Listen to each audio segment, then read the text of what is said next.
당시 빌립은 사마리아에서 매우 성공적인 사역을 감당하고 있었습니다. 그런데 하나님께서는 이 사마리아를 떠나서 아무것도 보이지 않는 광야로 내려가라 라고 말씀하세요. 빌립의 눈에는 광야에 아무것도 없는 것처럼 보였습니다. 하지만 하나님의 눈에는 그 길을 지나가고 있는 한 영혼이 보였던 것이에요. 빌립은 하나님께서 말씀하셨기에 즉시 일어나 길을 떠나요. 빌립이 광야에 도착했을 때에 에티오피아 여왕의 국고를 맡은 관리가 그 길을 지나가고 있었습니다. 그는 높은 지위와 큰 권력을 지닌 사람이었습니다.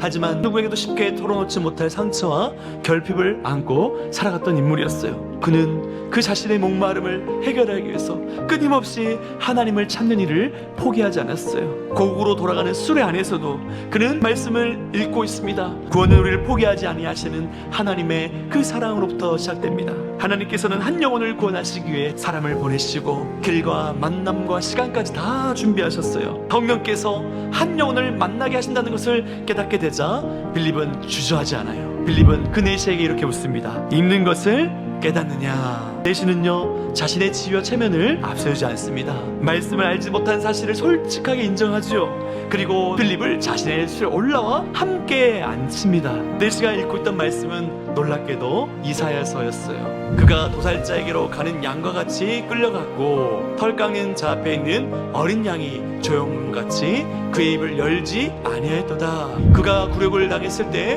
공정한 재판도 받지 못하였으니 누가 그의 세대를 말하리요? 그의 생명이 땅에서 빼앗김이로다. 빌립은 바로 그 말씀으로 시작해서 예수 그리스도의 복음을 전하기 시작합니다. 이사야가 말한 고난의 종은 바로 예수 그리스도라는 분이십니다. 그분은 죄가 없으셨습니다.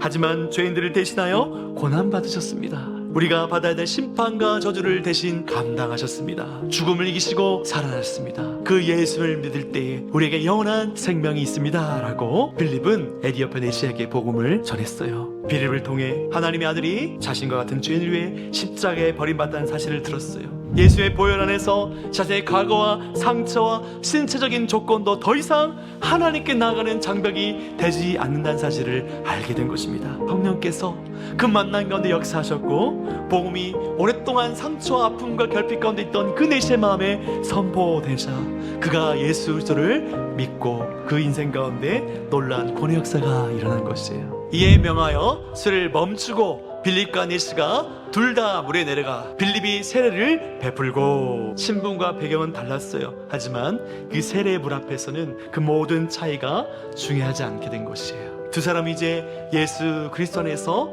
한 형제가 되었습니다. 세례가 끝나자 성령께서는 이 빌립을 이제 다른 곳으로 인도하십니다. 복음을 전했던 빌립은 떠나갔지만 이제 복음의 주인 되신 예수님께서 그와 함께 하시고 예수께 보내신 성령께서 영원토록 내시의 마음 가운데 함께 하실 것이에요. 이 사건은요, 복음이 땅끝을 향해 나가는 중요한 출발점이 되었죠. 하나님은 이 광야로 빌립을 보내시고 한 영혼을 구원하실 뿐만 아니라 이 한 영혼을 통해서 새로운 땅끝이라 불렸던 그 지역에 하나님의 놀라운 생명의 역사가 일어나도록 역사하시는 것입니다. 사랑하는 여러분, 성령께서 인도하시는 광야의 길을 믿음으로 걸어가며 하나님께 맡기신 한 영혼을 사랑하고 어디든지 성령의 순종함으로 성령께서 이루시는 놀라운 역사에 사용받는 저와 여러분 되시기를 주님의 이름으로 축복합니다.